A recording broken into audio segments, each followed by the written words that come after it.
Bakit daw ang mura ng mga paninda kong biscuits? Ipapakita ko sa inyo kung magkano yung puhunan ng bawat biscuits at kung magkano yung benta ko.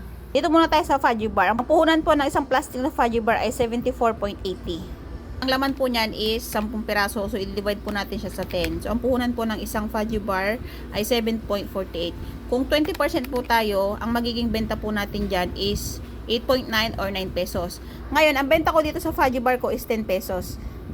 O, di ba? Ang laki agad ng tubo. Dito naman tayo sa Hansel. Ang puhunan po ng isang supot na Hansel ay 58.30.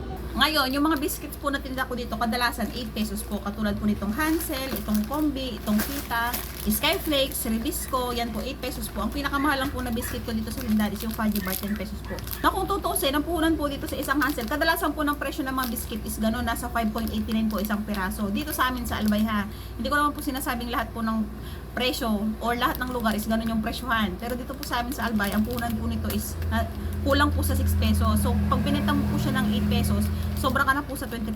Eh, sabi ko nga po sa inyo, ang marka po dito sa tindahan ko is 20%. So, ang dami kasi nagtatanong sa akin, ate, ba't ang mura ng biscuit mo? Ba't 8 pesos lang? Eh, yun. So, eto naman yung request ko. Paki-comment naman kung saang lugar kayo at kung magkano yung mga benta nyo ng biscuits. Go!